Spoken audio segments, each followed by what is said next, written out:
group of you a different era of history to research. And the question is, what impact did your era have on the modern world? So Sarah, your group has the ancient Greeks. Ravi, you've got the Romans.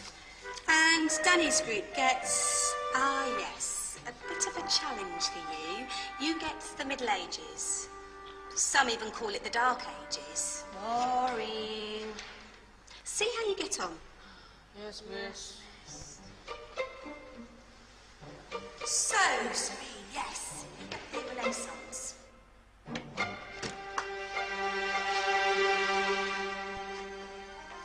Is that the librarian? I guess so. How are the Dark Ages going to have anything to do with us? Excuse me.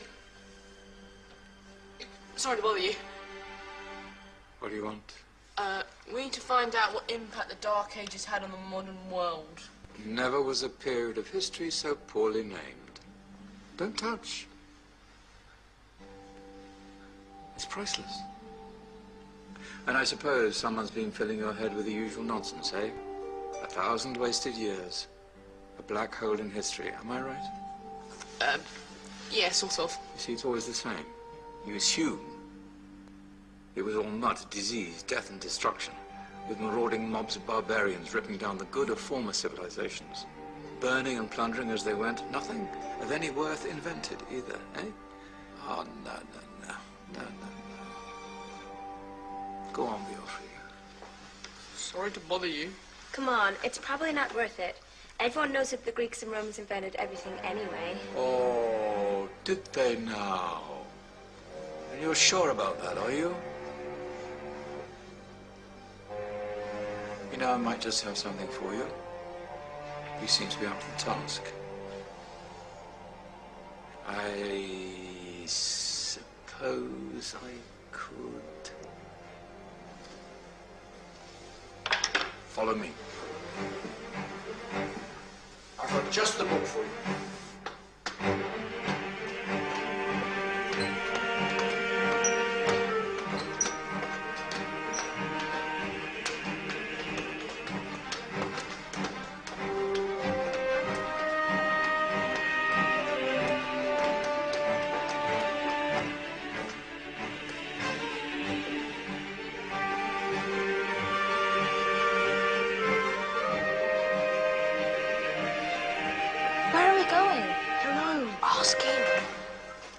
Excuse me, where are we going? From darkness into light, my young friend. From ocean onto land. There are things you should know.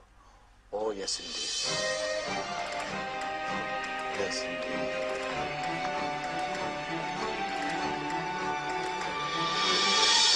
Now, I know I left it round here somewhere.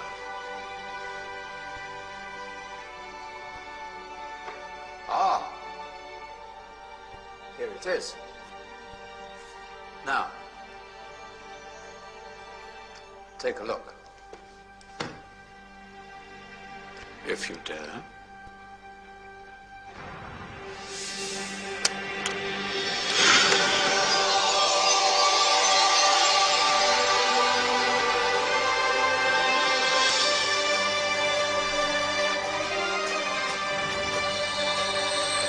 What's going on?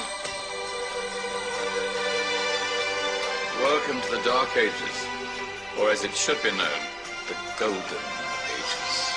Who are you? I am Al-Jazari, engineer and ingenious inventor. I thought you said this was the Dark Ages. It doesn't look very dark. That's because it's all a matter of perspective, my soon-to-be illuminated friend. Of course, there are parts of the world that weren't dark at all, but in a civilization that stretched from Spain to China, the golden rays of discovery and invention shone over everything. What civilization? The Muslim civilization, my young friend. Through scholars and scientists of various faiths, some of the most important discoveries known to man were made at this time. Discoveries that drew on knowledge of the ancients, but have more connections with your modern world than you could possibly ever imagine. Like what? Well, all sorts of things. I've got to get a picture of this. I knew it was a good idea. Who are you? Allow me to introduce Ibn al-Haytham, a great scientist whose ideas led to the invention of the camera. You invented the camera? I laid the foundations for modern cameras by explaining how our eyes work. I found a way of projecting an image onto another surface through a small hole in a dark room, later called camera obscura. Think of all the things that evolved from this discovery. Cameras, cinema, all share the same principle. Cool. Look out below! Who's that? That's my good friend, Abbas ibn Farnas, Who gazed up to the heavens, passionate in his belief that man could fly. Whoa. Indeed, he dared to dream about flying 1,000 years before the Wright brothers. Do you know you all take your jet-setting holidays for granted, so it only seems fair to remember Abbas ibn Farnas. stand by. I'm ready for takeoff.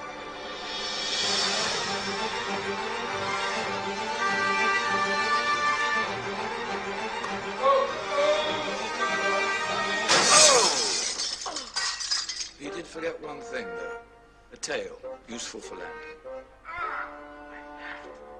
Is there a doctor in the house? Did someone call? Ah, my old friend, why don't you introduce yourself to my young guests? I am Abul Qasim al-Zahrawi. Many call me the father of surgery. Did you actually do surgery back then? Of course we did. In fact, many of the surgical tools that I invented are still used in your modern hospitals. Excuse me, a patient needs my attention. Scalpel? I think I may need some stitches. In that case, I'll use catgut Catgut? from the gut of animals.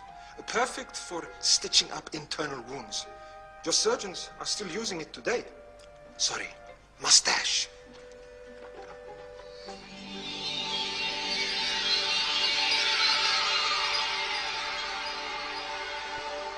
Who's she? That's Maryam al-Astrolabi, one of the many brilliant women of her time. She made sophisticated astrolabes. Astro what? Astrolabes. They show the sky and the stars on a small flat plate you can hold in your hand.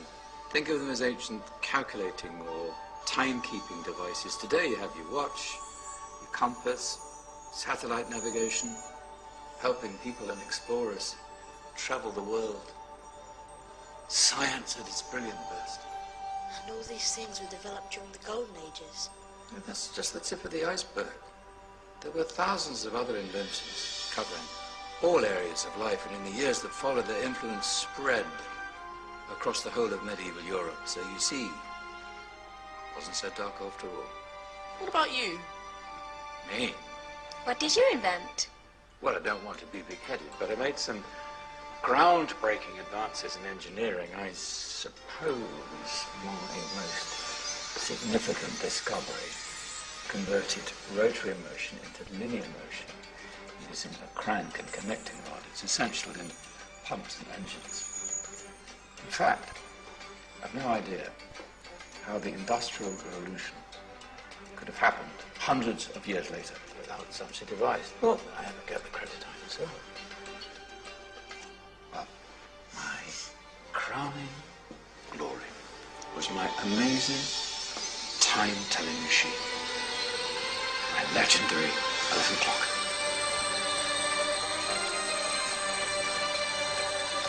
It's a clock. Yes. Dozens of components collected from different cultures around the world.